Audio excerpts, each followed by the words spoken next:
desde Caper queremos agradecer a DAC, directores, autores cinematográficos y audiovisuales, por la organización de esta charla llamada Creando y/o Rodando una serie en la actualidad. Quienes van a moderar son Lorena Muñoz. Lorena es guionista, directora y productora, estudió cine en el CIEVIC. En el 2000 fundó junto a dos socios Habitación 1520 Producciones y en 2007 fundó la productora Ojos Brujos para desarrollar proyectos personales. Durante este periodo produjo 25 películas, dictó un taller de cine para adolescentes en el Centro Cultural Recoleta de Buenos Aires, Argentina, y una masterclass en Casa de América, Madrid, España. También fue jurado de importantes festivales internacionales como el de La Habana, Cuba, Málaga, España y Mar del Plata, FIDOX. Escribió y dirigió las ficciones Gilda, No me arrepiento de este amor, El potro, Lo mejor del amor, y los documentales Yo no sé qué me han hecho tus ojos, Los próximos pasados, Vinicius en la Fusa y Suerte de Pinos en etapa de postproducción. También escribió y dirigió el cortometraje El cazador es un corazón solitario. Ha trabajado para las productoras K&S, Polka, Viacom, Paramount, Discovery, Infinity Hill en la serie de Dalma Maradona, La hija de Dios. En la actualidad trabaja como directora en una serie de 4 capítulos documentales sobre la historieta Mafalda para Disney Plus, Star Plus y en un largometraje documental para Netflix. También contamos con la presencia moderando Martín Sabán. Martín es un director y creador audiovisual argentino con más de 22 años de experiencia en la dirección de programas de ficción diaria y seriada. Entre una treintena de proyectos, muchos se han destacado por su excelencia y popularidad en la televisión argentina. Padre Coraje, Tierra de Amor y Venganza, temporada 1, Valientes, Hombres de Honor, Soy Gitano, por citar algunos programas. Han sido además galardonados con distintos premios locales como el Martín Fierro de Oro al mejor programa de la televisión del año 2004 en el caso de Padre Coraje, y en el segmento infanto-juvenil se destacan Violeta y Soy Luna, en los cuales Sabán ha codirigido la totalidad de sus temporadas. Ambos programas han sido referentes de éxito global. Sus videoclips, de los cuales Sabán es director y creativo del concepto, en una veintena de ellos, suman más de 2.000 millones de reproducciones en YouTube. En 2023 estrena en Disney Latam la serie musical infanto-juvenil Sé tú misma, de la cual es co-creador y director. Entre los años 2021 y 2022 participó en el desarrollo argumental y fue director de 8 episodios de la Selenkai, temporadas 1 y 2, Disney original, rodada en San Carlos de Bariloche y Buenos Aires. Contamos también como disertante con Jasmine Stewart. Ella es actriz, guionista y directora egresada de la Universidad del Cine. Es autora y directora de 3 largometrajes: Desmadre, 2012, Pistas para volver a casa, 2015 y Recreo, 2018.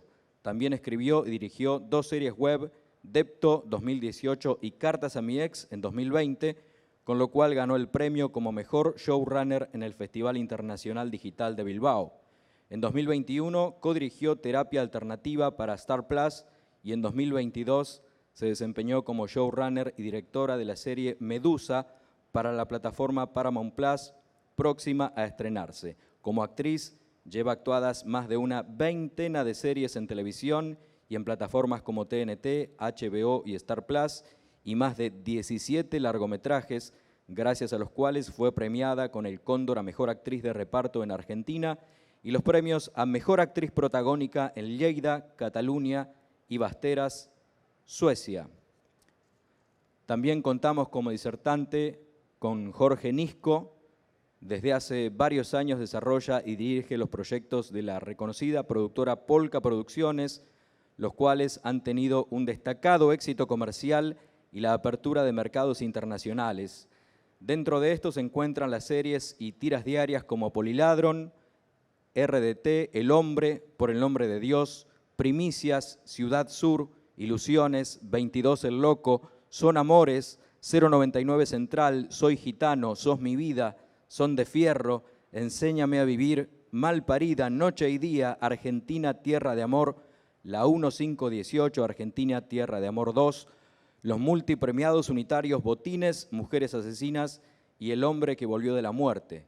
Para Turner Flow dirigió Otros Pecados, Tu Parte del Trato. Para Star Plus dirigió Los Protectores 2, las famosas miniseries Por el Nombre de Dios, Sin Código y Epitafios, la exitosa miniserie internacional de HBO. Creador de Quark Contenidos, empresa dedicada al desarrollo de guiones para el mercado internacional. En junio de 2012 edita su primera novela literaria, El Séptimo Bastión de Dios, una novela escrita en colaboración con Ramiro San Honorio. En cine dirigió el exitoso film Comodines en 1997. Para Disney Pictures dirigió la versión para Sudamérica de High School Musical El Desafío. Para Argentina Sono Film realiza la primera película 3D de Argentina, La Pelea de mi Vida, 2012. En 2023 realiza la película de acción Jaque Mate para Amazon Prime Patagonia. Ganó como Mejor Unitario por Poliladron en el Festival de Cartagena, medalla de oro como Mejor Director en el Festival de New York por El Nombre de Dios en el año 2000, entre otros numerosos reconocimientos nacionales e internacionales. Bienvenidos. Bueno, terminamos, ya está. Gracias por venir. Nos vemos el año que viene. Cuando sea grande quiero ser como Jorge. ¿Vos también? Sí, claro. Impresionante. Sí. Currículum. Vamos a disculpar a dos de los disertantes que están haciendo scouting, que son Sebastián Pivoto y Mariano Wetter, que están ahí anunciados. Decíamos con Lorena que no había llovido lo suficiente para que se suspendiera el scouting y estuvieran acá, así que parece que la lluvia un poco les permitió estar de scouting. Bueno, nosotros no estamos muy acostumbrados a charlar delante de audiencias. Con los años, de a poco vamos tratando de ganar un poco de experiencia, pero como nos cuesta, trajimos a Jazmín, que tiene mucha más experiencia que nosotros, con lo cual ya está. Nosotros nos callamos acá, arranca Jazmín, listo, Jazmín, todo tuyo. No, mentira. No, la idea un poco es que nos cuenten cómo empezaron, ¿no? Con todo esto. La experiencia de ustedes, ¿cuál es? Vos porque vos empezaste antes que yo. No tanto. ¿Cómo empezamos? No sé, en la Escuela de Cine de Avellaneda, que es donde soy egresado, empezamos a hacer documentales, más o menos siguiendo la línea de Lore, pero a mí me gustaba la ficción y por suerte pudimos seguir trabajando en ese momento en ficción hasta que pude llegar a hacer Poliladron y a partir de ahí ya el trabajo fue siempre profesional, ¿no? Me acerco por ahí. Y también de grande como vos, no tan chiquito, soy muy grande yo. Mi camino es mucho más sinuoso y atípico porque estudiaba teatro desde los 12, estudiaba actuación, pero a los 18, cuando terminé la secundaria, decidí estudiar dirección de cine. Hice toda la carrera en la Universidad de Cine y me gradué a los 21 años, pero en ese momento decidí empezar a trabajar como actriz porque básicamente en ese momento no filmaba tanta gente joven todavía. Después llegó el nuevo cine argentino y fue un mundo más de jóvenes el cine, pero en ese momento todavía era un espacio bastante al cual era difícil acceder, y me pareció que el atajo de empezar a trabajar como actriz me permitía a mí empezar a foguearme dentro de un set, empezar a aprender mirando a mis directores y directoras y aprendiendo estando ahí. Y trabajé muchos años como actriz y recién en 2010 dirigí mi primer largometraje y a partir de ahí dirigí 3 pelis, 2 series y ahora acabo de terminar Medusa, que es el proyecto probablemente más grande y más desafiante porque fue una serie de 8 capítulos para Paramount Plus, en donde además de dirigir fui la showrunner del proyecto y creo que eso terminó de enseñarme un montón de otras cosas. Pero bueno, también sigo actuando, actúo en películas o en series, a veces me dirige Nisco. Pero bueno, es un camino así, en donde voy pasándome de adelante a atrás de cámara todo el tiempo y eso me permite entrenar muchas cosas. Es interesante porque a mí me ha pasado, incluso desde la cámara, aprender desde la observación de grandes maestros, de grandes directores. El caso de Jorge, el caso de en Polka, donde trabajé mucho cuando era camarógrafo, de Daniel Barone.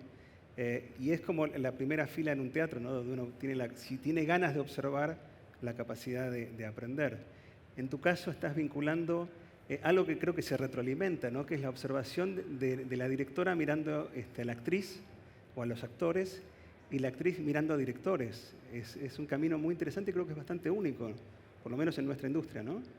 Sí, a mí actuar me ayudó muchísimo a tener claro qué es lo que me gusta y qué es lo que no me gusta de los distintos laburos de dirección que fui viendo, digamos, a ir como delineando un lenguaje y un gusto personal desde la dirección y también aprender de los aciertos, de los errores de quienes me dirigieron. Es un lugar muy privilegiado, como vos decís, estás en primera fila, estás viendo muy de cerca la parte más artesanal de dirigir. Y cuando dirijo me pasa lo mismo a la inversa. Veo a los actores y entiendo lo que están sintiendo, entiendo cuando se les dificulta alguna cuestión en la escena o con el texto. Yo entiendo lo que están viviendo y verlo desde afuera me enseña muchísimo para el siguiente proyecto en donde tenga que actuar. La forma en la que resuelven o en qué se traban o sí, te no entiendo. sé, hay algo que es muy interesante de poder de ser doble agente, digamos. Sí, la experiencia. Para un director es muy difícil. Yo lo he visto muchísimo y me ha pasado a mí cuando un actor te dice, estoy trabado, no sé qué hacer, ayúdame. Y uno tiene que sacar herramientas, sobre todo cuando está empezando, me ha pasado, de actuación. Y no hay pregunta, creo que más difícil que un actor te diga, ayúdame, no sé qué hacer, para un director.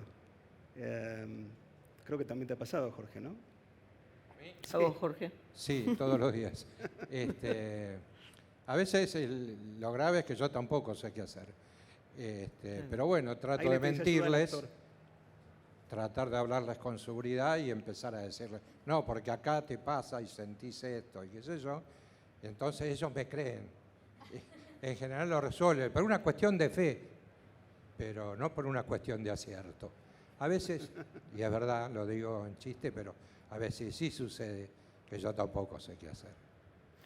Justo que estamos hablando de esto, me parece que, porque habíamos pensado por ahí organizar, ¿no? Como unas preguntas y ir como, teníamos un recorrido, pero me parece que justo que sale el tema de la actuación, me parece interesante preguntarles cómo trabajan con los actores y qué diferencias hay por ahí, sobre todo Jazmín, entre dirigir actores en una película por ahí independiente y con apoyo del Inca, ¿no? Digo, a eso me refiero con independiente, y en trabajar por ahí para una plataforma o para un canal, por ahí como también fue Polka en tu caso. Jorge, ¿qué diferencias encuentran en eso? ¿Hay tiempos para ensayar? ¿Cómo lo plantean? ¿Para ustedes es importante o no? ¿Cómo son esos tiempos, esos métodos? ¿Con qué problemas se encuentran? Me parece muy importante el vínculo entre director y actor, o directora y actriz. En fin, me parece fundamental, fundamental. Creo que por lo menos en los proyectos que encaro me resulta como una pata ineludible y sí siento que la etapa de ensayo es importante. A veces no hay demasiado tiempo. Depende mucho del proyecto y no lo dividiría entre películas y series. Me ha pasado con películas de no tener tiempo porque sí, porque los actores están entrando al proyecto muy sobre la hora, porque vienen de hacer otra cosa o o porque no hay demasiado tiempo de pre, que a veces pasa en una película, y también me pasó dirigir una serie y que tampoco haya demasiado espacio para ensayar, porque además también hay como otros espacios de pre que involucran a los actores y que ocupan mucho tiempo, como las pruebas de maquillaje y de make-up, las pruebas de vestuario. Por ahí lo que varía es que cuando estás haciendo una serie, todas esas cuestiones que involucran a los actores deben pasar por el filtro de la plataforma y a veces eso te roba más tiempo todavía porque quieren una segunda prueba de vestuario porque no les funcionó el vestuario o no sé, o quieren que la actriz se corte el pelo. Digo, a veces tus actores, los actores están muy ocupados por cuestiones de la cuestión más corporativa de las plataformas y todos esos filtros y esas instancias de aprobación. Por ahí esa sería la diferencia más grande. Pero sí me parece súper importante. Creo que sin vínculo entre el director y los actores, todo lleva más tiempo. Como que hay algo de, no solo de la instancia de ensayar, sino de darse el tiempo para conocerse, para hablar, para entrar en un código, porque no todos los actores necesitan lo mismo en el set. Y hasta que no los conoces no sabes qué es lo que necesitan. Y digamos, no es lo mismo la actriz que el actor, que el otro personaje, digamos, cada uno tiene sus necesidades y sus métodos y creo que cuanto más tiempo ganes en la previa para saber qué necesita cada uno, más rápido vas a ir en el set. Entonces creo como que vale la pena, agiliza un montón. No sé, Jorge. Sí, adhiero. En general sucede eso. Los actores llegan muy cercanos a la fecha de inicio de rodaje y no hay tiempo. Yo particularmente no soy del ensayo, prefiero tener una charla de mesa, por ahí conocernos, bromear un poco y después en el set quizás ir buscando lo que estamos buscando. Lo que me juega en contra porque nunca tengo tiempo, pero bueno, es mi manera de abordar esto, ¿no? Para mí es un poco un juego y no me gusta, a mí, esto es personal, llegar con algo ya como preestablecido a nivel actoral. Tengo preestablecido una puesta en escena seguramente que molesta a los actores, la señalo a ella porque me padeció y le digo, no, mira, acá decís este texto y después te desplazás para aquel lado, eso lo tengo preestablecido, porque lo siento así, pero sí me gusta en ese momento trabajar con algo que sea un poco más espontáneo, menos pensado y más eso, que sea espontáneo más. Ahí salen cosas muy lindas, a veces no, pero algunas sí. Yo puedo rescatar algo de Jorge que para mí como actriz fue súper importante, no sé si te acordás, y no sé si lo haces con todos los actores, capaz lo hiciste conmigo porque yo soy muy preguntona y muy chusma, pero me acuerdo que me mostraste, en mi primer día de rodaje de Tu parte del trato, me mostraste, ustedes habían arrancado unos días antes y ya habían editado algunas cositas, y me mostraste un editadito de algunas escenas, y para mí fue clave, porque ahí entendí el tono, entendí lo que estabas haciendo con la cámara, entendí cómo estaba funcionando la fotografía, entendí un montón de cosas. Y también cada vez en set, cada vez que te pedí poder ver la toma en el monitor, también me dejaste, y eso a mí me daba una información muy valiosa para poder saber dónde estaba parada y qué actuar. Sí, yo y no todos los directores hacen eso. En particular, hago partícipe no solo a Jazmín, sino a quien quiera verlo. A los cámaras, a cualquiera, digamos que si tengo un editado lo muestro para que todos vayamos como retroalimentándonos. Y sí, por supuesto, la idea a veces es que entiendan el clima o el estilo que nosotros le estamos dando a ese proyecto en ese momento y que puedan de alguna manera adecuarse y también, digamos, ver si yo estoy más o menos acertado a lo que quería o estoy corrido y enderezarme un poco. Para mí es importante eso. Y fundamentalmente el equipo me nutre de una manera importante y tienen la confianza suficiente como para decirme esto que hiciste está mal. Y yo lo acepto. Lo he hecho, pero lo acepto. Pero es muy importante lo que dice Jazmín, porque, y yo lo he aprendido de Jorge, Jorge y es algo que yo después traté de aprender para mí, es un tipo que tiene un trato muy amoroso, no solamente para con los actores, sino para con el equipo técnico. Y eso a veces es común, tratamos de que cada vez sea más común. Tiempo atrás no era tan frecuente. Muchos directores, incluso algunos directores con los que me tocó hacer equipo, codirigir, generaban un clima de terror en el set, donde no se podía preguntar nada porque había que grabar y grabar y grabar y grabar. Hoy a lo mejor parece extraño, pero así sucedía. Yo de hecho una vez entré a un set y escuché un talkback de mi compañero director y me paralicé, porque el tono en el talkback era un tono horrible.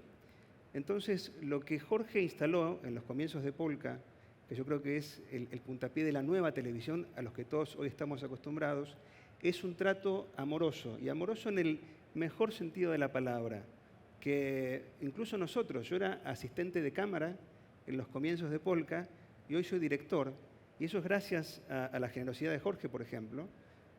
Hace poco se lo agradecí porque Jorge terminó un ciclo en Polka, y lo que yo le dije es, gracias a tu generosidad de tipos como vos, y otra gente de Polka también, pudimos crecer los estudiantes o los que estábamos terminando de estudiar o recién recibidos, y hacer nuestra propia experiencia, donde a lo mejor otro hubiera dicho, no, mejor que no porque podrían el día de mañana ser competidores. Y somos hoy compañeros, no competidores, y eso es un clima que para mí marcó una forma de hacer televisión, y una forma de brindarse, vos hablabas del equipo, de brindarse a los equipos. Con lo cual, aprovecho para agradecérselo en público. Y cuento una infidencia a lo que hablamos hace pocos días. Yo quiero saber cómo Lorena trabaja con los actores. No, ¿Cuánto tiempo necesitas antes? Para mí es fundamental. El guión y los actores, ¿no? Son como dos elementos fundamentales. No, pero sobre todo mi pregunta, que fue contestada, pero apuntaba a cómo es tenido en cuenta por ahí ese requerimiento por parte de los directores en relación a las plataformas, ¿no? O sea, sin acusar a nadie, pero quiero saber si le da importancia a la plataforma, a ese pedido. Por ahí hay directores que dicen, no, para mí la verdad que ensayar no es importante, yo prefiero, ¿no?, un trato más, como un poco lo que dijiste vos, Jor, un trato, cada uno tiene su método. O Jazmín, que dice un poco lo contrario. Pero yo lo que preguntaba es, ¿qué pasa con esto? Que claro, cuando uno hace proyectos independientes, como suele suceder con el cine, pasaba con el cine acá hasta hace un par de años, nada más, que en general era independiente, digo, cuando las plataformas no habían todavía desembarcado, los directores en general teníamos como más control de un montón de cosas, porque éramos un poco más productores, aunque no lo fuéramos, de los proyectos. De hecho, en la mayoría de los casos, los directores éramos guionistas también de nuestros proyectos. No estamos tan acostumbrados a que no pase eso, sobre todo en cine, ¿no? En televisión un poco más, pero en cine no estamos tan acostumbrados a no ser los autores también de los guiones y no traccionar hacia adelante todo el tiempo con todo, ¿no? Un proyecto. Por eso muchos guionistas y muchos directores se convierten en productores también de esos proyectos. Acá, o pasaba eso por lo menos hasta ahora. Yo creo que todo el tiempo va cambiando esto, se va mutando, ¿no? Pero pasaba un poco eso, digo, no teníamos otra en realidad. No es que nos encantaba hacer producción, por lo menos en mi caso, sino que, y Jazmín seguramente también, sino que si vos no te ponías al frente y no traccionabas hacia adelante el proyecto, por ahí no sucedía. Hoy tuvimos una charla un ratito antes de venir acá con Jor, mientras tomamos un café, y él en un momento dijo, es que yo creo que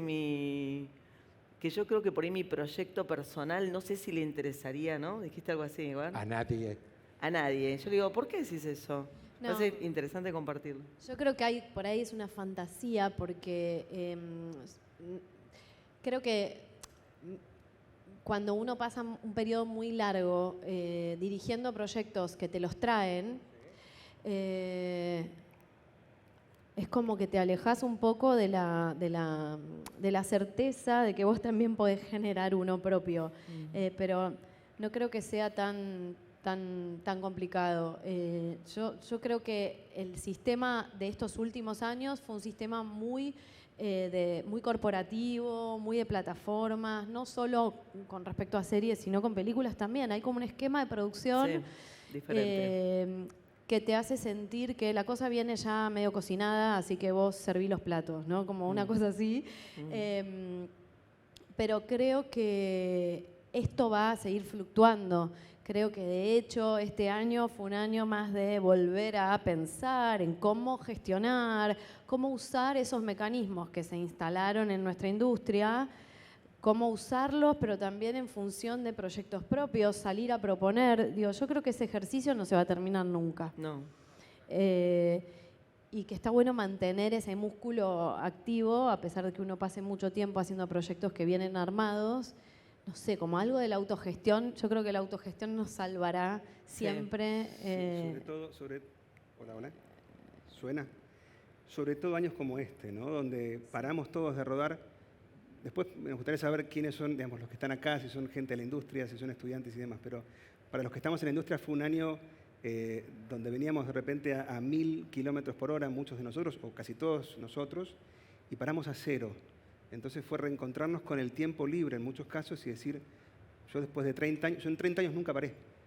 Cambié de país, y tuve familia, me llevé la familia para un país y a otro, y cambiamos, o sea, era todo vértigo y de repente parar a 0. Por primera vez después de 30 años es una cosa rara. Uno podría incluso hasta deprimirse. En mi caso personal lo que me salvó es escribir. Y escribir mucho y juntarme con gente y esta autogestión, incluso haciendo el camino inverso, porque empezamos en Polka esto, ¿no? Recibiéndolo predigerido. Ustedes tienen que hacer esto. Más allá de que uno después tiene su propia mirada y vas, pese a la industria, vas consensuando. En el caso de Polka con Adrián, que era nuestro jefe, o con Fernando.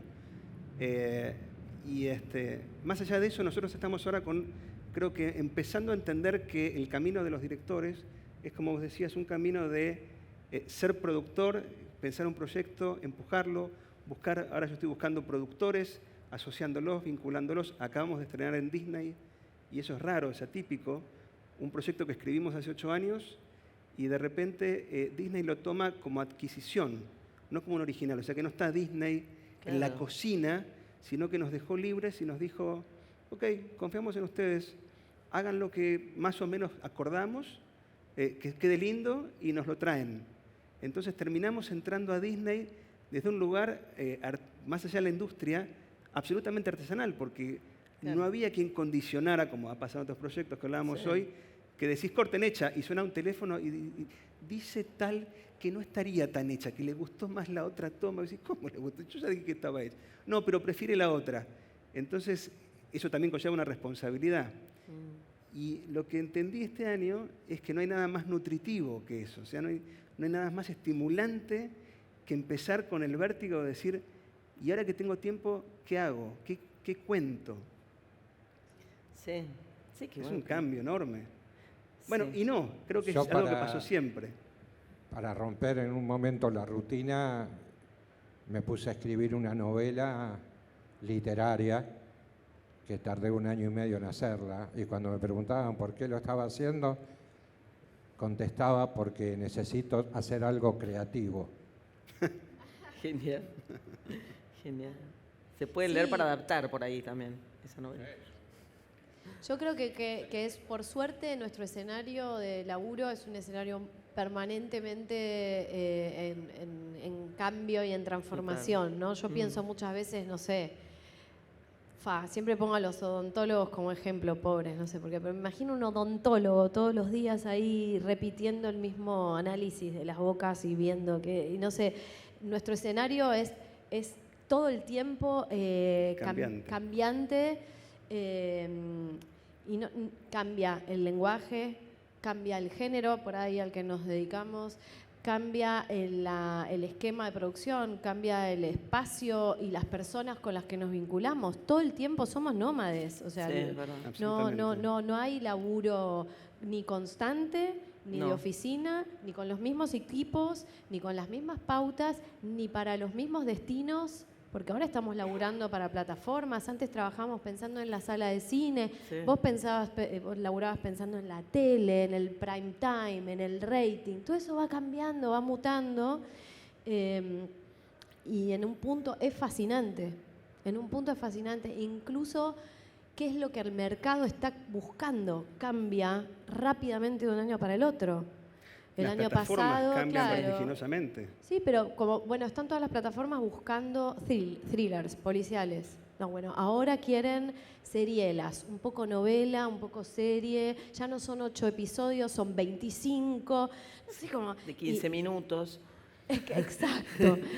Claro. Todo el tiempo cambia lo que la industria pide, y me parece que también el inconsciente colectivo va cambiando, las temáticas que interesan al público y a los diversos públicos, y nosotros somos un poco como antenas, sobre todo si somos autores, ¿no? Como somos antenas. Es que no podemos ir atrás de esa necesidad de cambio. Si nosotros vamos escuchando lo que piden, con lo que tardamos en estrenarlo, Sí, ya es viejo. Para mí, por eso es importante, esto es una cosita que meto yo, es importante siempre tener un pie igual en tu proyecto personal.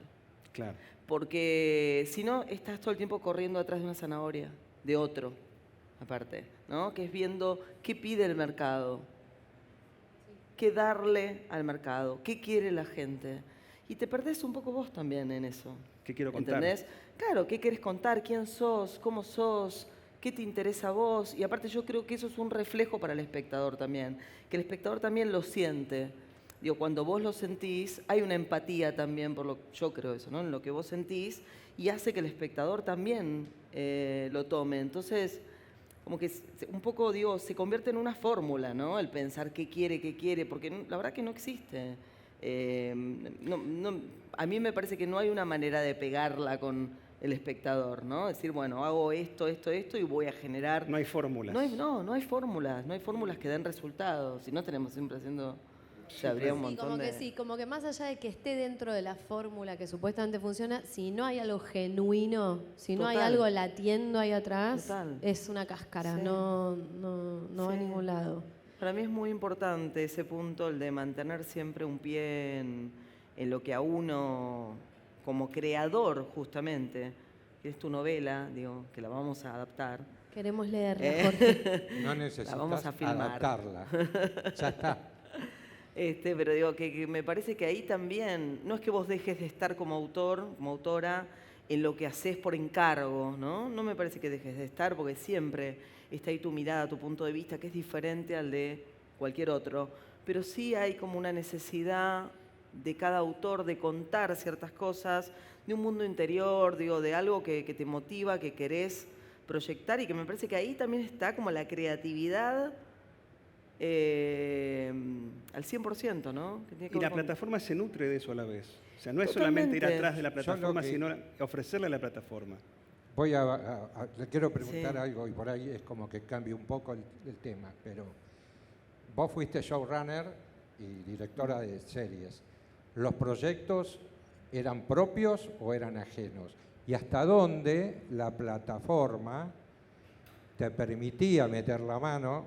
En el proyecto que hicimos nosotros no podía cambiar una coma. ¿Hasta dónde se te permite a vos como directora, de alguna manera, poder cambiar algunas cosas, obviamente sin traicionar lo que estás contando, si eso lo podés hacer o no, si la mirada nuestra a partir de un texto lo podemos cambiar o no? A mí me ha tocado cambiar todo, lo he hecho, y me ha tocado no poder tocar una coma, como en nuestro caso. Las 2 veces que fui showrunner fueron muy distintas. La primera vez que fui showrunner sin saber qué era ser showrunner, porque en ese momento no existía. Me enteré de que había sido showrunner cuando gané un premio en Bilbao, que fue la primera vez ¿Qué que... es un showrunner? Empecemos por ahí. Bueno, A explicar, pues, nosotros tampoco lo sabemos mucho. Sí, Showrunner- ¿ustedes conocen algo de lo que nosotros estamos hablando? Digo, porque por ahí ¿Saben qué es showrunner? vienen a ver la parte técnica y estos tipos están hablando de cosas que no se ven ahí del otro lado. Entonces yo en particular, y creo que todos les agradezco la presencia de ustedes, que estamos hablando de una cuestión un poco más artística, ¿no? Y no tan técnica. Así que gracias. Es difícil definir qué es ser showrunner porque creo que los distintos showrunners ejecutan su trabajo de maneras muy diversas. A mí me pasó la primera vez que fue un proyecto muy corto, una serie corta para una plataforma cuando todavía las grandes plataformas internacionales no habían aterrizado en Argentina. Era una plataforma que se llamaba Un3, que todavía existe y tiene como una programación muy original, y era un espacio que a mí me daba mucha libertad. Hice 2 series con ellos y la segunda serie la escribí y cuasi produje porque en ese contexto era imposible no involucrarte en la producción. Teníamos presupuestos muy acotados y había que diseñar, digamos, hacer un diseño de producción acorde a los recursos que se tenían. Entonces escribía y producía y dirigía y bueno, y se armó la serie. Fue algo como bastante intuitivo, ese laburo multiárea. Y cuando me premiaron como mejor showrunner dije, ok, bueno, debo haber sido showrunner. La segunda vez fue con este proyecto muy grande de Paramount, y acá fue distinto el proceso porque era una serie que ya estaba escrita en una primera versión que era hiper televisiva, eran capítulos de 1 hora. Era un proyecto que los autores habían escrito hacía muchísimo tiempo. Paramount quiso llevar ese proyecto ya a una segunda instancia y producirlo, y lo primero que me pidieron fue un diagnóstico de la serie tal como estaba escrita. Entonces leí todo el material, hice un diagnóstico y les dije cuáles eran las cosas que tenían que cambiar para mí. En vez de 10 capítulos, 8, en vez de capítulos de 1 hora, 40 minutos, quitar algunas líneas argumentales que iban a estar sobrando, cambiar el dialogado, darle un dialogado más cinematográfico y no tan televisivo, modificar cosas estructurales, puntos de giro, darle más perspectiva de género a los personajes femeninos, porque ya en los últimos 5 años el mundo cambió y hay ciertas cosas que necesitan de otra mirada. El personaje protagónico era muy plano, era solamente un personaje que ejecutaba ciertas fuerzas en la trama y no tenía su backstory, y entonces darle tridimensionalidad. Todo un diagnóstico, y después mi tarea fue sentarme con los autores originales y llevarlos a hacer ese trabajo, que fue fuerte. O sea, tuviste una aprobación previa. Vos planteaste todo este diagngnóstico, sí, lo entregaste, lo alguien del otro lado planteé te y la dijo, plataforma dijo, okay. Sí, esto es lo que vamos a hacer. Y los autores dijeron, ok, y fueron meses de laburo de ir llevándolos en esa dirección. Fue como, acá no existe ese rol, pero afuera se llama script editing. O sea, Claro. que es como la edición del trabajo de guión. Y ese fue mi primer laburo dentro de lo que fue la tarea de showrunner. Después fue armar el elenco, obviamente con la aprobación de la plataforma, pero pensar un elenco coral y diseñar. ¿Tenés vínculo con el presupuesto también después? ¿Tenés que administrar el presupuesto? ¿Te dicen este programa tiene que entrar en este dinero? No tan no estás directamente, ahí? pero sí trabajaba muy a la par de la productora local, que fue Tarea Fina. No me metí puntillosamente a mirar los números, pero sí tenía opción. Sabía con qué recursos contaba y tenía que tomar decisiones de Porque, a dónde se ponían claro, esos recursos. Tus decisiones artísticas en un libreto modifican sustancialmente la relación con el presupuesto. Absolutamente. Y frente a la pregunta de en dónde invertimos esto, la que tenía la responsabilidad de apostar era yo. Y creo que eso es ahí está como el punto más sensible del showrunnismo, digamos, como de La responsabilidad diseñar, fina. sí, diseñar un esquema de producción en función de los recursos que hay, eligiendo cuáles son las batallas y entendiendo que hay otras cosas con las que vas a tener que resolver con más agilidad y más liviandad, ¿no? Y cuando sos también la directora del proyecto, está Claro, bueno. en ese caso fuiste las dos cosas. Sí, Yo te iba a mucha preguntar- gente me dijeron, ¿cómo vas a dirigir toda la serie vos sola 3 meses y medio sin segunda unidad, te vas a morir, bla, bla, bla? No. Y otros me dijeron, ¿cómo vas a ser showrunner y directora? Es como que vos no te podés cuidar las espaldas a vos misma. Y sí, podés. De hecho, hay una traducción de la información que te la ahorrás. Claro. Claro. Es inmediato. Hay una parte de negociación también. Me imagino que si trabajás esto con un director a la par, tenés que estar conciliando es una lucha. y no siempre van a tener la misma visión, con lo cual ahí es, bueno, Totalmente. cómo se maneja eso, hay que negociar. Claro. Y bueno, y después todo lo que vino, todo el proceso de postproducción, que muchas veces los directores por ahí se abren un poco y lo dejan en manos del showrunner. Sí, vamos a preguntar también.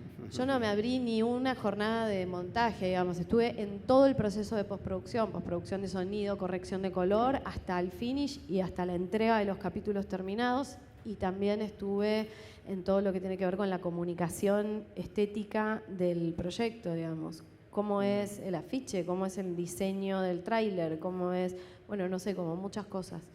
Esa era una pregunta también. ¿Cómo, si como directores, trabajando para plataformas, les permitían, digo, qué tipo de libertades les dan en relación a lo creativo, pero a decisiones no solamente que tienen que ver con el trabajo de dirección de actores y de puesta en escena, sino también en relación a la gráfica, VFX, música, por ejemplo, la música? Sí. Banda de sonido, bueno, ¿cómo es eso? ¿Les permiten, no? Yo en esta experiencia me sentí increíblemente libre, casi que por momentos decía, no puedo creer que me están dejando decidir tantas cosas, salvo en el momento del cierre y de la postproducción, que es cuando aparecen los miedos más corporativos, ¿no? Esto se entiende, esto no se entiende, no sé, como algo que se parece mucho al mundo de la publicidad. No sé si dirigieron alguna vez publicidad, pero es bastante parecido a trabajar con un cliente, ese final, sí. Yo iba a decir eso. Hoy en día estar trabajando en una serie, a nosotros nos pasó, Martín, de tener gente que son como los clientes, que es lo que vos decís. Que vos decís, bueno, ok, hecha, va esta toma y de repente hay alguien de atrás que no sabes quién es y te dice, no, pero la anterior estuvo mejor. Y es el cliente. Y eso es lo que tenemos que tratar de hoy de ver. De abolir, digamos. ¿No? Sí, bueno, abolir, ver cómo lo resolvemos, cómo le mentimos para que crean que... pero es Jorge es especialista. ¿Puedo contar una infidencia? No sí, por favor. Hay cámaras. Nos encantan las infidencias. No vamos a decir dónde pasó.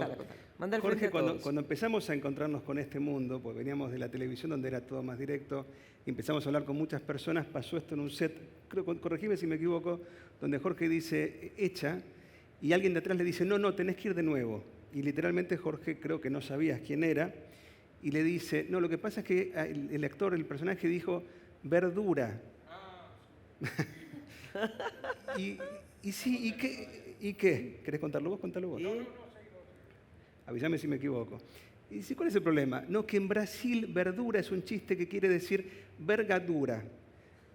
Así estábamos arrancando el vínculo con una gran compañía y Jorge se paró en el set, se giró y le dijo, disculpame una cosa, ¿vos tenés caca en la cabeza? Y esa fue la forma de romper el hielo. Hoy yo creo que no pasa con La traté re bien. Pasa que a veces hay tantas figuras involucradas ahí arriba que no sabes quién es quién. Y a veces llegan opiniones, me pasaba en la post que llegaban opiniones de distintas personas, de distintas partes del mundo, que tenían un entendimiento distinto de lo que estaban viendo. Incluso a veces notaba que no tenían muy presente los guiones, como que se les confundían algunas cosas, porque era mucha gente que está a la vez monitoreando otros proyectos. Que no conocen, muchas veces nos ha pasado que no han leído. Entonces las opiniones vienen de gente que no leyó el libreto que vos estás dirigiendo. Sí. Y suelen pedirte realmente cambios y vos decís, pero lo que me estás pidiendo no es congruente. Con lo cual también en el entendimiento del cambio es empezar a entender con quién estás hablando. Sí. Y creo que eso también es parte del aprendizaje del laburo del director, Total. que es, bueno, ¿hasta dónde dejo que avance? Es como una especie de tsunami que uno tiene que contener. ¿Hasta dónde dejo que avance? La táctica es poner minas. Entonces, la mía por lo menos. Yo sé que esto no va a gustar y lo dejo. ¿Okay? Entonces, cuando generalmente vienen, hacen foco en eso que yo planteé para que ellos hagan foco. Que negociás los cambios. Sí, trato de evitar la mirada hacia otros lugares. Trato de darle puntos para que se agarren y uno dice, no, pero y trato de defenderlo y después cedo. Ahí está. Bueno, tenés razón, lo voy a cambiar. Para que sientan que hicieron su trabajo, que Es es que es así. ¿Y si qué te pasa con contratan para limpiar eso. algo. ¿Y qué pasa con el corte Que final? esto no puede salir de acá. No, esto no sale de, No, no sale pero de igual esa cosas que cámara. Igual no estamos dando nombres, que es muy importante, porque puede ser cualquier trabajo. ¿Qué No, pasa sí, con es el corte importante. final? ¿Cómo les va con el corte final? Y últimamente vengo, depende qué, ¿no? Pero en las series vengo bien. Hay un trabajo que no es mío.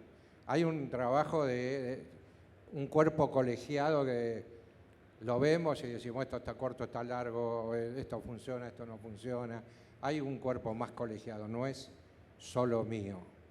Inclusive, hasta en esta película que acabo de terminar, hubo muchas proyecciones, muchas opiniones, las evaluamos, tampoco la gente que está alrededor, y a quien conozco y la sé de buena voluntad y la sé de gente que sabe, lo tengo que escuchar. Hay veces he cedido porque realmente tenía razón.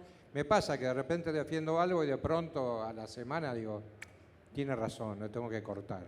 Me pasa mucho. Pero es como muy colegiada, me está pasando. Ahora en la peli éramos 4 o 5 los que nos poníamos de acuerdo. Es como la manera de hacer las cosas en alguna que otra plataforma multi. No, una cosa me parece igual que es charlar y conversar y tratar de ponerse de acuerdo, y otra cosa es que, bueno, el corte final es como llega un momento que dice, bueno, esto... Yo el corte final no lo tengo, por contrato no lo tengo. Esto es real. Entonces mejor ir negociando, pero el corte final no me ha pasado nunca en toda mi carrera, mis cortos años, nunca tuve el corte final. Por contrato el corte final siempre lo tuvo la productora. ¿Vos, Jazmín? Estoy tratando de recordar en las pelis. No, siempre tuve el corte final, pero digamos, no recuerdo ni cómo está expresado en el contrato, pero sí siempre pude terminar la peli como yo quería. No eran con plataformas, eran películas independientes. No, eran pelis independientes. Y en el caso de la serie para Paramount, sí, obviamente ellos eran los dueños de todo y de todo el material y podrían haber intervenido muchísimo más y yo tendría que haber acatado esa orden, pero por suerte se dio como una muy buena negociación y también me pasaba, así como me pasaba en la preproducción que tenía que elegir las batallas, en la post también me pasó en el montaje, decir, bueno, esto lo dejo ir, esto no lo voy a soltar por nada del mundo, lo voy a defender como una leona. Y sí me di cuenta, y en esto también sentí un parecido con el mundo de la publicidad, que sentí que para ganar esas batallas, más que empecinarme, qué sé yo, era hacer un laburo muy pedagógico de explicar por qué para el relato era importante que esa escena transcurriera de esa forma, por qué esa era la mejor toma del actor, por qué.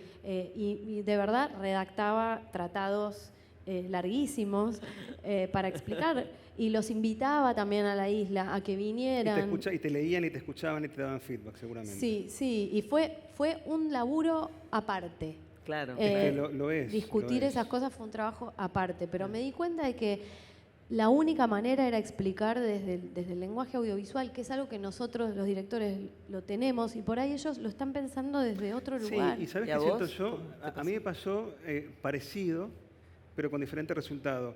De repente, en compañías muy grandes, empezamos a trabajar con gente mucho más joven que nosotros. Eso es muy nutritivo, pero muchas veces también nos encontramos con gente que tiene más inseguridad que nosotros ya traemos la propia, que es bastante, y tenemos que empezar a lidiar con la inseguridad de alguien más, gente muy joven o gente con más o menos experiencia, no importa, pero son inseguridades propias, que muchas veces tienden a modificar el corte. Entonces ahí uno tiene que ser objetivo, dejar el ego fundamentalmente de lado y decir, pero a ver, esto que me estás pidiendo, que a lo mejor no estaba en la versión original del libro y que tiene que ver con tu propia inseguridad que traes a este proyecto, con la mejor voluntad, que es un poco lo que decías vos, pero a lo mejor sin ver lo que un director ve que es el todo. A veces para bien, a veces para mal, pero uno trata de ver o tiene la responsabilidad de ver el todo. Y no hubo, en este caso, por ejemplo, no hubo manera de que yo pudiera ponerme de acuerdo en esto, lo cual era un problema porque yo no quería dejar ese corte con ese agregado que estaba sucediendo. Con lo cual, lo que tuve que hacer es hablar con la compañía y decirles, bueno, miren, está esta situación de conflicto, yo no estoy dispuesto a ceder, tampoco estoy dispuesto a encapricharme, porque no es mi trabajo, ustedes me pagan para que yo les entregue un corte, y esto es lo que voy a hacer. Les voy a entregar un corte, que es mi corte, sin todo esto. Y después ustedes verán con el material que se pidió agregar, si quieren o no sumarlo al corte que ustedes finalmente van a ofrecer al público. Y ahí quedó como en manos de ellos la pelota, pero donde yo dije, bueno, y es un poco esto, ¿no? De ir negociando con un montón de fuerzas y decir, este por lo menos es mi límite, al que yo creo que puedo defender sin quedarme sin trabajo en el proyecto que viene, porque también vivimos de esto. Sí, también otra cosa, otro elemento que está bueno es que lo testeen. Bueno, claro, eso es una buena idea. Mira. Que testeen el capítulo. No, porque no se entiende. No se entiende, testémoslo. Esa es la inseguridad generalmente. No se va a entender, entonces hay que sobreexplicar. O que no se va a entender, o que se vuelve lento, o que lo que sea, testémoslo. Sí. Y después, bueno, el que digamos, hay que acatar lo que sucede en el testeo, pero está bueno porque a veces se vuelve muy subjetivo de la cabeza de uno contra el otro y hay que ver qué le pasa a la gente, no sé. Claro, es que las grandes compañías... Perdón. No, iba a decir, habilitemos un poco que si alguien tiene interés en hacer alguna pregunta. Hay directores, hay estudiantes... Allá hay un señor que levantó la mano, mira. Dale. Año y colegio queremos. Conocemos a algunos periodistas en la sala, sí. Gente del área de fotografía, directoras de fotografía muy buenas. ¿Año de edad o año de cursado? Colegio CIEVIC. Yo quería consultarle a Martín esto que menciona de Sé tú misma, esta situación que se vio con Disney, que me llamó la atención. Yo había conocido el caso de Sé tú mismo. ¿A qué lo atribuís esto de que Disney, que ha sido muy celoso de sus contenidos, incluso he escuchado la anécdota de que si pasaba en una serie de Disney alguien andando en bicicleta, no podía estar en la serie si no llevaba el casco protector esa persona, digamos, ese tipo de... Es verdad. Eso lo escuché alguna vez. Y esto que, digamos, muy obsesivo con la técnica, con el lenguaje, con el metamensaje y el mensaje explícito y el metamensaje. ¿A qué atribuís este cambio de postura? Si es porque confían plenamente en ustedes, que tienen una trayectoria, que le hicieron ganar mucho dinero con Soy Luna, con Violeta, o si hay un cambio de paradigma de Disney frente a esta situación en relación a la competencia con las otras plataformas, ¿no? Sí. No, está muy bien la pregunta. Yo no creo que sea un cambio de paradigma. Simplemente las compañías, el caso de Disney, la que más conozco en esta circunstancia actual, digo, tienen presupuestos para originales, que son los que la mayoría de las veces nos tocan, o los que contratan mucha gente, donde ellos tienen el desarrollo, contratan los guionistas, van con la idea, o compran una idea, la desarrollan con guionistas, buscan a otros guionistas, la cambian, y después entramos los directores y opinamos y demás. Pero a la vez también tienen presupuestos, tal vez más acotados, para adquisiciones. Entonces no es que sea un cambio, simplemente es que se les ofreció esta serie que no a lo mejor iba a ser por una cuestión de espacio, porque ya tenían, creo que el año pasado tenían como 50 proyectos en Latinoamérica, lo que es un montón, afortunadamente. Entonces a lo mejor no había espacio para una serie más y les gustó la serie.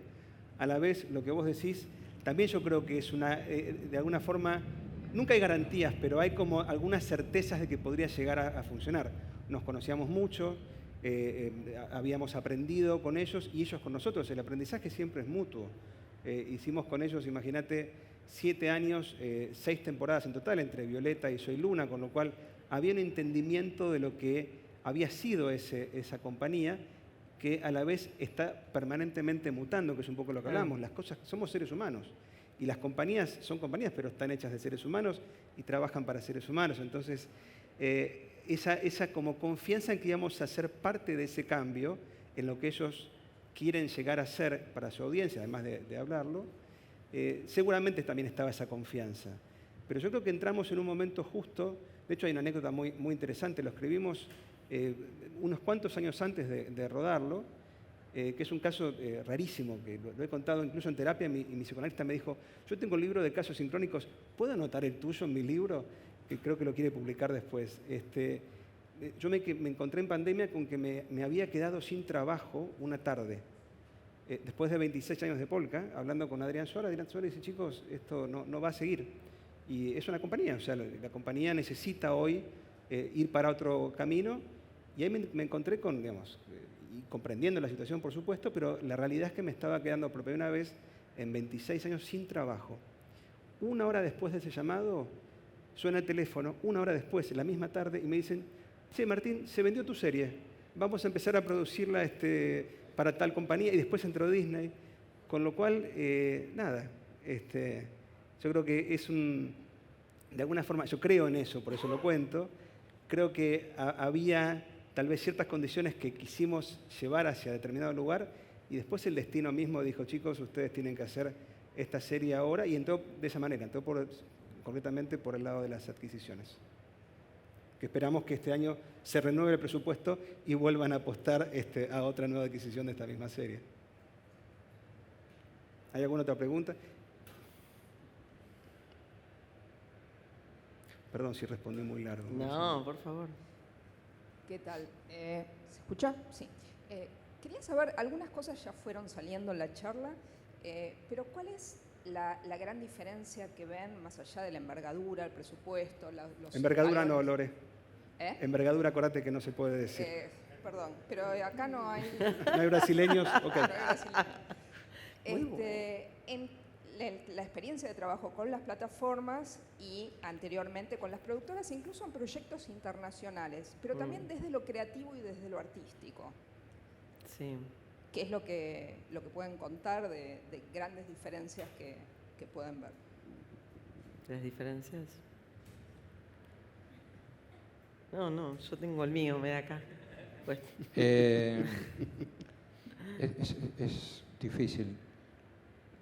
Yo siempre trabajo tratando de dar lo mejor para uno y para otro. No sé si hay mucha diferencia, salvo lo que acabamos de comentar. Desde lo artístico, más que nada te diría hoy, estando acá en la CAPER, desde lo técnico. Hoy hay muchas exigencias técnicas y sobre todo hay mucho control de calidad que antes no existía. Hoy haces una peli o un proyecto para una plataforma y va no sé a dónde, a qué lugar, en el espacio exterior, y pasa o no pasa un control de QC. Y no entiendo demasiado, pero no entiendo demasiado qué es lo que testean ni nada.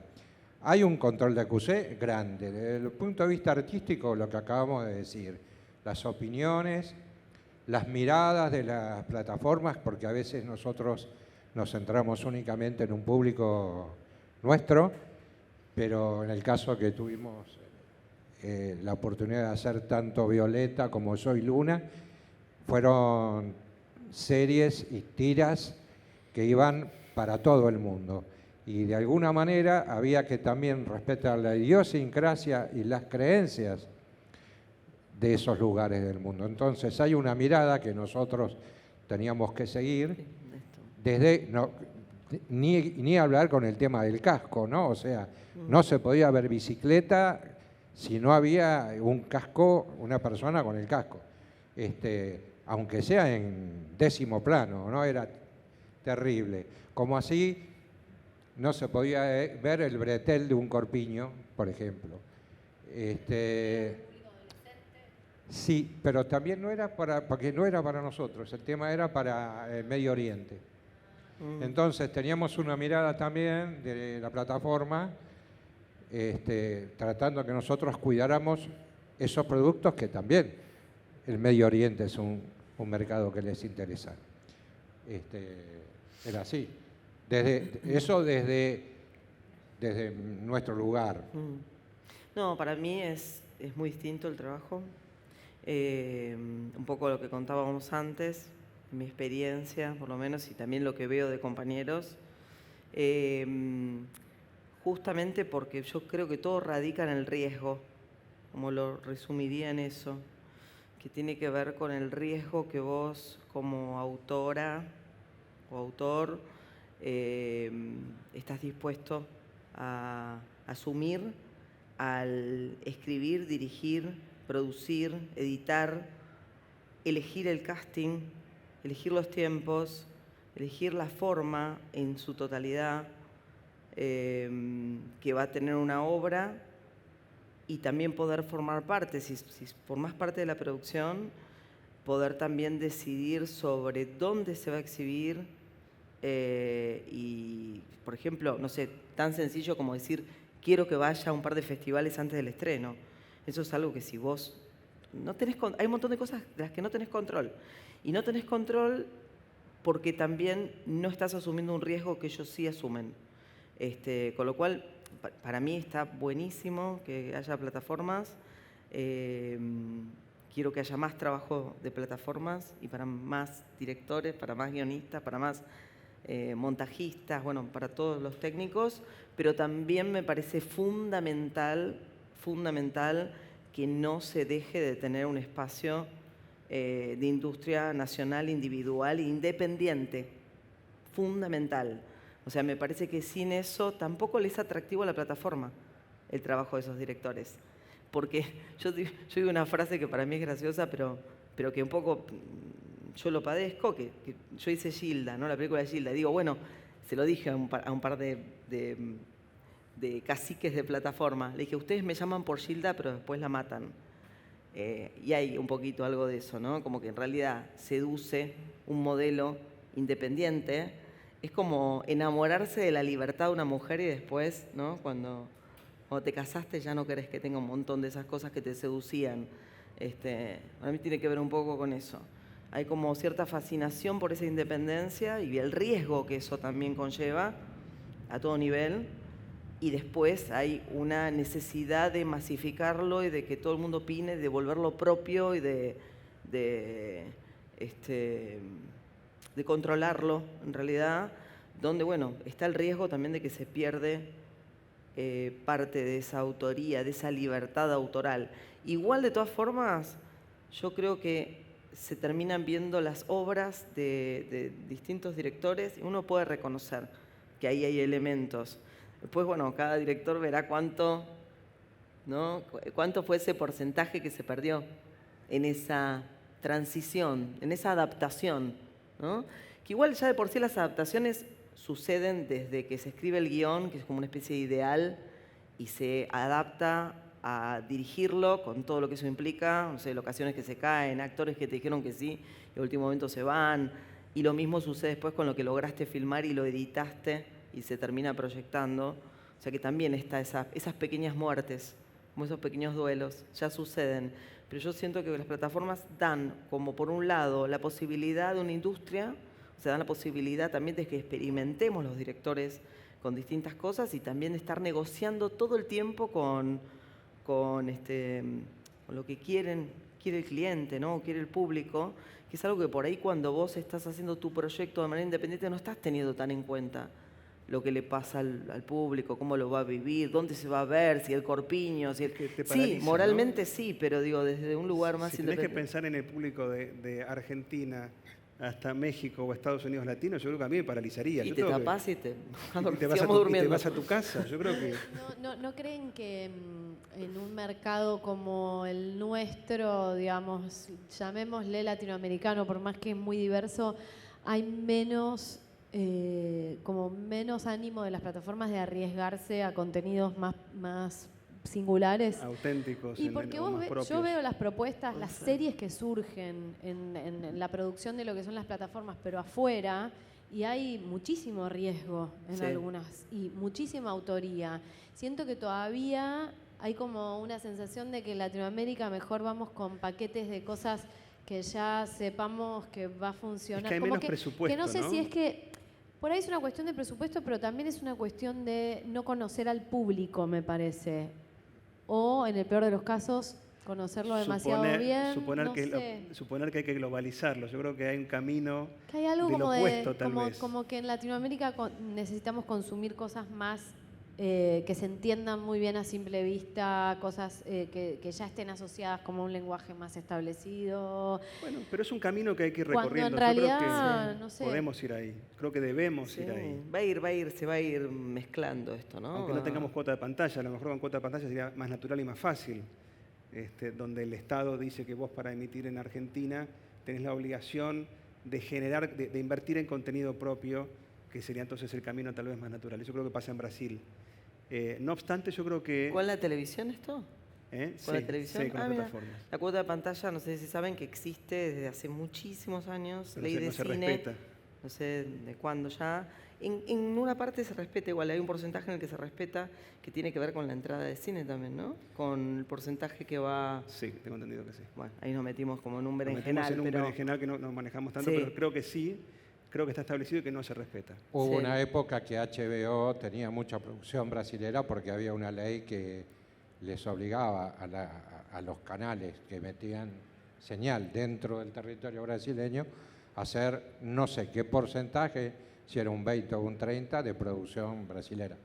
De diferente calidad incluso. Había series muy baratas o series muy caras que tenían que ver con esta obligatoriedad de producción. Eso No es obstante, genial. yo creo que acá podemos, sin esto, o con esto en desuso, de a poco ir, porque es un diálogo también, ir convenciendo de que determinados... A mí me toca mucho pitchear. Pitchear es el acto de ir a ofrecer y convencer a un ejecutivo de que compre determinada serie. Y es lo más difícil creo que es más difícil eso que criar un hijo. Sí, es terrible. Porque siempre, digamos, como los presupuestos son acotados y como no tenés a Robert De Niro a lo mejor en cada presupuesto, que ayuda mucho, ¿no? Cuando te dice, so what? Entonces, ¿qué? Entonces tengo a Robert De Niro. Listo, vení que te compro la serie. Pero creo que hay un camino posible de ir convenciendo de a poco de esto, de que tenemos buenos relatos, buenas historias, buenos personajes, buenos escritores, buenos directores, buenos showrunners, buenos técnicos, y que podemos tener algo que sea, por un lado, negocio y que no deje de ser algo auténtico, por lo menos de la región, o de parte de la región, ¿no? La región es muy amplia. Creo que es un camino que va a suceder y que hay que guiarlo y acompañarlo. Bueno, hago la pregunta. Yo lo que quería saber es más en la parte de la creación. Vos hablas de que tuviste una idea, la escribiste, y cómo es ese proceso para tener la idea, escribirla, armarla, presentarla, después pitcharla y que alguien te la acepte, digamos. ¿Cómo es ese proceso, cómo lo han vivido? Hay cosas que yo escribo y acepto y las muestro. Después todo eso tiene un proceso que a mí me cuesta mucho trabajo, que lo lean, que se interesen. Y hay cosas que directamente escribo y no muestro, porque sé que no. Ya sé que ella me dice, bueno, el camino que hizo ella, yo no lo hice, entonces no tengo la experiencia. Entonces ella habla a partir de una experiencia que yo no tengo. Por eso el otro día la llamé por teléfono para encontrarnos, para decirme, contame tu experiencia. ¿Cómo hago yo para hacer esto que al único que le puede interesar es a mí? Pero después sí, tengo otros proyectos que creo que son Vieron un que le poco dije que más. es amoroso, se dan cuenta de lo que estoy hablando, ¿no? Es un osito. Es verdad que te llamé. Que sos amoroso, no nos ¿verdad? encontramos. Pero, Sí, es verdad. Es verdad. Bueno, no sé, escribo e intento mostrarlo. La verdad que a mí me resulta bastante difícil. Y tengo protagonista, tengo una figura estelar, tengo una carta de intención firmada, tengo 7 capítulos. Y no sé, la verdad, me faltará un ángel, que hay otros que lo tienen, pero a mí no se me da todavía. No, pero es una cuestión de tiempo. A veces No, un hay productor te series falta. No te falta un ángel, un productor te falta. Pero estoy tratando de buscar un productor. Bueno, después hablamos. Ok. Todo esto lo hicimos para esto. para que la vendiera. Muchas veces uno pasa años ofreciendo algo. El caso de Sé Tú Misma, pasamos muchos años ofreciéndola. Claro. Y en algún momento casi que tiramos la toalla, porque decíamos, bueno, esto no se va a vender, se lo mostramos. No hay 85 plataformas, hay 7 clientes a los cuales podés llegar a decirle, mira, tengo esto. Bueno, No, la ofrecíamos como dossier, como carpeta. Había una Biblia, que era la descripción de los personajes, el arco dramático de la historia, de qué iba más o menos la temporada 1, cuáles eran los personajes, cuáles eran el universo, ¿no? y con eso íbamos, y nuestro alma, a ofrecerla, hasta que de repente algún productor sí que tiene otra llegada, que es lo que corresponde. ¿De cuánto tiempo estamos hablando? 8 años. 8 años. Bueno, pero 8 años es más o menos 5, 8 años es el tiempo que acá se hacen las películas independientes. Claro. Sí, Es yo así. tengo la sensación en respuesta a como creo yo como a lo más artesanal que vos preguntabas, como de bueno, cómo partir de una idea y salir a comunicarla. Me parece que todo depende del formato de lo que una cosa es una peli, otra cosa es una serie y también con quién vas a ir a hablar. Si vas a hablar con un productor de cine argentino que hace películas independientes o si vas a ir a, no sé, a un mercado como el MICA que hubo hace poco, que es un mercado en donde vienen como representantes de distintas plataformas y escuchan 500.000 pitch por día de distintos proyectos. Como con quién vas a hablar, también eso determina cuál es el camino que vas a hacer, porque tal vez si vas a tener 20 minutos de pitch con una plataforma, no le vas a poder pasar el guión. Entonces ahí tenés que armar tu discurso muy bien, poder contar la idea, casi te diría que ensayar de qué manera vas a comunicar esa idea, como si estuvieses haciendo un stand-up, o sea, escénicamente, cara a cara, cómo vas a vender esa idea, cuáles son tus referencias, cómo le podés explicar lo que no se puede explicar solo con la idea, que es por ahí la estética o, digamos, como el estilo, a qué estilo responde, ¿no? Darle referencias, como armarte de distintos recursos para poder comunicar la idea, así como vos la estás viendo y la estás viendo en tu cabeza, que el otro también la pueda ver. Probablemente si es una película y tenés que hablar con un productor argentino que produce películas, la charla sea mucho más relajada, más distendida, probablemente te pida el guión, lo quiera leer, tengan otra charla otro día. Todo depende de dónde estás parado, con quién estás hablando y cómo es el proyecto que querés comunicar. Claro. El interlocutor cambia mucho. A mí me pasó una vez, el mismo picheo lo di con un señor de HBO y fue una charla fascinante donde nos quedamos 1 hora y cuarto hablando del proyecto y eso nos llevó a hablar de la vida y de la ecología y de cómo veíamos el mundo y cómo ese mundo se podía reflejar en esa serie. Y de repente con la misma información me encontré en un Zoom con 3 señores de otro país que me miraban serios y que no hicieron una sola pregunta y yo dije, no puedo creer que el mismo picheo, con los mismos argumentos, es como un vendedor que va con su... Yo vengo de familia del 11, con su rollo de tela a cuestas y trata de vender 1 metro más. Eso diría Moldavsky seguramente, yo creo que me identifico con esa parte. Y como en un lugar fue tan empático y como en otro lado me miraban como si yo estuviera contando la peor película del mundo. Bueno, eso también es adaptarse a que uno está frente a otro ser humano y los momentos de uno a veces no son los momentos del otro y hay diferencias culturales y hay hay que encontrar como buen vendedor cómo vender ese metro de tela de la mejor forma posible. Mucho de lo que hablaron de cómo se presenta estaba pensado más que todo en lo que son, digamos, películas, series ficcionales. En el caso de las series que también hoy en día se conocen como series, son documentales. La forma de picheo es igual, es la misma, vas con el documental hecho, vas con la idea. Acá tenemos ¿Alguien una le ha especialista. tocado a alguien que lo haya tenido que hacer? Sí, yo muchas veces. Vos decís, si tenés el proyecto escrito y vas a pichearlo. Sí, o la serie hecha. Sí, no entiendo igual la pregunta. O sea, vos decís para vendérsela a alguien o para filmarla.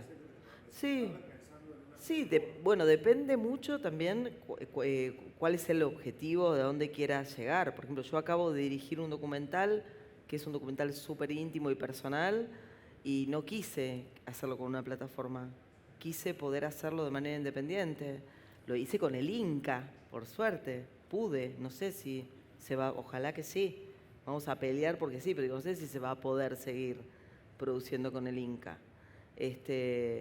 Pero armé una coproducción con España, busqué una productora, yo también soy productora de la película, y armé una película muy chiquita, digo, en términos de producción, con un equipo técnico muy pequeño, porque quería poder tener la mayor intimidad posible y quería poder también poder tener el mayor control sobre lo que contaba, sobre todo lo que dije antes, ¿no? No solamente sobre el contenido, sino también sobre la forma, sobre la distribución, sobre la exhibición, sobre... Bueno, Para eso tenés que ser productor, para eso tenés que ser tu propio productor. tenés que ser productor o tenés que tener un acuerdo con el productor que incluya eso que para vos es importante. Porque a veces, digo, o sea, ser productor implica un montón de cosas y un montón de responsabilidades también muy complejas. Se lleva una parte muy pesada al productor del proyecto. Entonces, sí. No, sí, se la mostraría. Lo que pasa que igual todo esto depende de lo que uno quiera, ¿no? O sea, y pueda también, no solamente quiera. Pero en mi caso, yo querría tenerla terminada como yo quiero y cuando eso suceda, recién ahí, mostrársela por ahí a una plataforma para ver si le interesa comprarla o llegar a un acuerdo. Pero el producto está terminado. Pero ya terminado, con un Pero el corte producto está final. terminado. Le vende Sí. el paquete cerrado. Digamos, ya está. Este es el documental. Supongo es, ¿lo querés? Claro. ¿Te interesa? Bueno, vemos cómo Totalmente. hacemos. Y la pregunta también es, en el documental, ¿cómo lo pichás? Algo que querés hacer. Sí. No sé si te tocó o no. Igual que con la ficción. Exactamente igual. Contando como cuál es o sea, contando, no sé, una especie, depende del pitch, ¿no? Pero a mí me tocó pichar, por ejemplo, y un documental anterior y tenía, no sé, 3 minutos en un momento, 5 minutos en otro. Me tocó, no sé, en una cosa que se llama Ventana Madrid, que ganamos desde acá una especie de preselección y fuimos 2 proyectos argentinos a picharlo y había proyectos de otras partes del mundo y teníamos que en 5 minutos contar no solo la historia, sino también la forma en que lo íbamos a contar. Y bueno, hay gente que actúa en el momento también en algunas escenas, depende, ¿no? O sea, el pitch es como también como hay como un aspecto muy creativo en la forma en que vos vas a contar el proyecto. Y ahí los directores somos un poco actores. Hay cursos de Porque- pitch, ¿eh? Sí, Sí. Y pero que si, fíjate que digo, y también a veces te enseñan a venderle a un productor en un ascensor, en lo que dura un viaje en ascensor, ¿no? Un proyecto. Que es contarle rápido de qué va tu película y ver que en ese viaje no sé, en el tal festival, ¿viste? A mí me pasó en Guadalajara, de subirme, no fue así, no fue eso, estoy mintiendo. De ver un productor, ver que se está tomando el ascensor y decir, voy a abordarlo. Y entrar y rápidamente contarle, y bueno, vas, por ahí en ese momento no pasa nada, pero por ahí 2 años después entra en otro proyecto tuyo, porque Lore, eso que decís que lo admiro un montón porque yo me pongo re tímida y me parece que las cosas se y logran. vos sos la actriz aparte. Sí, yo no. pero me da mucha timidez. ¿Crees que tiene que ver con el training que tenés como productora? Sí, para mí sí. Es porque, eso, ¿no? Sí. Como productor estás muy acostumbrado a ir Total. y O sea al que- campo de batalla. O sea que yo siento que, por lo menos en mi caso y en el caso de muchas otras personas que conozco, pero como que yo hice un trabajo muy hormiguita, ¿no? Como de ir de a poquito creciendo y pasando como por distintos estados de... Pero es admirable lo que vos, de- o sea, perdón, es admirable lo que Lorena hizo. Corregime si me Gracias, equivoco. chicos. No, es que para nosotros que siempre nos daban algo para hacer, sobre todo al principio, hagan esto, y no había riesgo para nosotros. Convertirse en productor es asumir riesgos. Yo creo, corregime si me equivoco, has hipotecado una casa para Sí. salir a producir una película. O sea, hay que ver cuántos de nosotros estamos dispuestos a arriesgar nuestra propia casa en pos de que estamos convencidos de que esa película va a ser buena. Y lo fue, y fue un Sí. éxito. Entonces, si eso no es un argumento para convencerse a uno mismo y convencer a alguien más, no se me ocurre otro mejor. Lo que pasa es que yo también creo que cuando entra en riesgo tu propia esencia, digo, hay algo ahí en la obra que también se ve, para mí. Entonces, como que, y también como para otros es muy tentador también, porque vos realmente te estás jugando la vida, lo que estás haciendo. No es que, bueno, yo qué sé, dale, bueno, no me importa, está bien. Yo quiero esto, pero si el corte no es el mío, bueno, ¿qué puedo hacer? Que es un poco lo que, sin desmerecer igual el trabajo con las plataformas, que para mí es fundamental, digo, me permite hacer también esta película que les conté recién, la estoy produciendo yo porque puedo hacerlo, porque tengo trabajo que me dan las plataformas también. Pero me parece que hay como esto cuando hablábamos antes del riesgo, hay como un riesgo muy grande en que vos te estás jugando un poco todo por el todo con los trabajos cuando son así independientes, ¿no? Para mí, es como la mejor terapia también. Es un poco por lo que decidí hacer lo que hago y no otra cosa, ¿no? Porque me enamoré del cine, digo, porque para mí tiene que ver con eso también, con una manera de no sé, de desnudar el alma, ¿no? De cada uno. Entonces, me resulta un poco difícil cuando el proyecto no nace de mí, digo, de manera directa, ¿no? Cuando no hay una necesidad, porque también siento que hay todo como una decantación en uno para llegar a ese proyecto. Que en algún momento hubo una semillita, pero después lo soltaste, después pasaron 2 años y lo volviste a agarrar y le diste una vuelta, sí, debiera contarlo, no, pero no. Y están todos estos temores, ¿no? Los diablitos internos que te van diciendo va a ser una mierda, no le va a gustar a nadie, no lo va a ver nadie, no lo hagas porque te vas a fundir. Todo eso que va pasando y que vas vos haciéndole frente, y eso es mucho tiempo, no son 8 años, por ahí son 15, ¿no?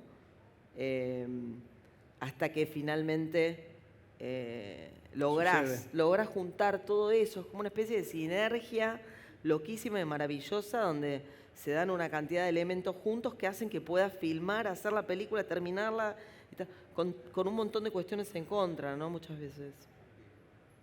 Nos piden que vayamos terminando. Si hay alguna duda más que podamos escuchar. Si no, les agradecemos mucho su presencia, su tiempo, su dedicación a venir, como decía Jorge, de una exposición a lo mejor más técnica, a escuchar a un grupo de directores que van a contar un poco su historia. Muchas gracias a ustedes por estar acá. Gracias.